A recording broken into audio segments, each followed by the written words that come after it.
বক্সটা দেখতে পাচ্ছ, এটা আমার ঠাকুমার বক্স। অনেকক্ষণ ধরেই চাবি খুঁজে পাচ্ছিলাম না বলে দাদুকে ভাঙতে বলেছিলাম, কিন্তু মা পেলো একটা ঠাকুমার বাইরে রাখার কালো ব্যাগ থেকে, সেখান থেকেই দিল।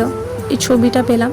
ছবিতে আমার দাদু, ঠাকুমা, বাবা, বড় পিসি, ছোটো পিসি আর ওদের চেনা জানা কিছু মানুষ রয়েছে। এই খাতাটা দেখতে পাচ্ছ, ছোটোবেলায় খুব বায়না করতাম এরকম খাতা নেওয়ার জন্য। এই হাতে লেখাটা আমার ঠাকুমার, জানো তো। এটা আমার পিসির বিয়ের আগের ফটো, বড় পিসির।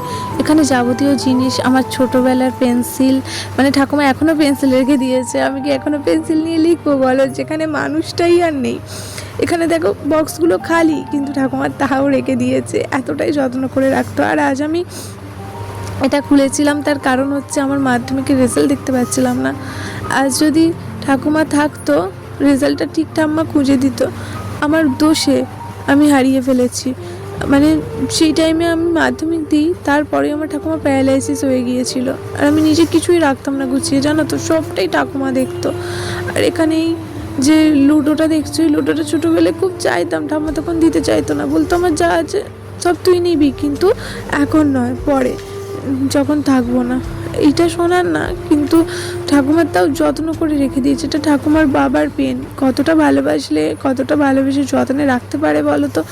আর আমি দেখো আখুটের মতো 2018-এর একটা মার্কশিটই ঠিক করে রাখতে পারিনি। সেটা খুঁজতে গিয়ে এগুলো চোখে পড়লো, বার করলাম, জানি নেই, তাও দেখলাম, ঠাকুমার স্মৃতিচারণ করলাম। এখানে পুরনো পেন, পেন্সিল সব আছে। কাঁচি দেখো, তখনকার দিনে এরকম কাঁচিগুলো খুব বেশি চলতো, সেগুলোও ঠাকুমা দাদুর ওষুধের বক্সে রেখে দিয়েছে। এটা একটা কার্ড, 18ই অক্টোবরের 1990 সালে, যখন আমি জন্মাইনি, অনেক বছর আগের। এটা একটা পুরনো কিছু মানুষের উদ্দেশ্যে প্রতিবাদী দরখাস্ত। যাই হোক, ফ্যামিলির কথা বেশি বললাম না। আর এখানে যেগুলো দেখতে পাচ্ছ, সবটাই আমার ঠাকুমা এত যত্ন করে রেখে দিয়েছে। আমি চাইলেই মা সিংহবাহিনীর ফটোটা অন্য ফটো বাঁধাতেই পারি, কিন্তু আমি এটাকেই বাঁধাবো, ঠাকুমার সেই স্মৃতি হিসেবে আমি রেখে দেবো। কথা বললেই, সত্যি কথা বলতে কথা ফুরাবে না। ঠাকুমাকে নিয়ে এত এত স্মৃতি রয়েছে আমার। আমি কখন ঘুম থেকে উঠবো, আমি কখন পড়তে যাব, কখন খাবো, স্কুল থেকে এসে কি খাবো, স্কুলে যাওয়ার সময় কি খাবো, কি পরীক্ষার সময় কি খাবো, আমার পরীক্ষা কেমন হলো, কি রকম হবে না হবে, খালি প্রতিবার বলতো তুই ফেল করবি, জানিস তো। আর এটা থার্মোমিটার, দেখো ঠাকুমার জ্বর মেপে দিত। ঠাকুমা যখনই বলতো ফেল করবে, আমার তো ভীষণ ভালো লাগতো, মনে হতো আমি পাস করে যাবো। এখনো ফিরিয়ে আনতে পারিনি।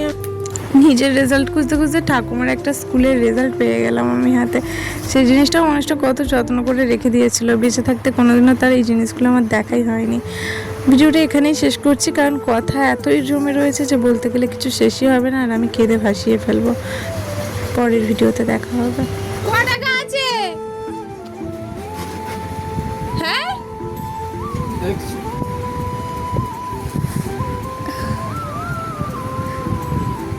কত সুদ নেবে টাকাটা দিলে?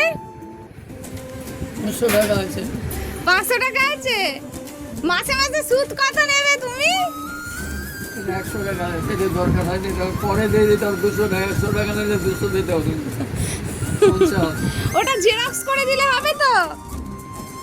বলছি টাকাগুলো জেরক্স করে দিলে হবে তো?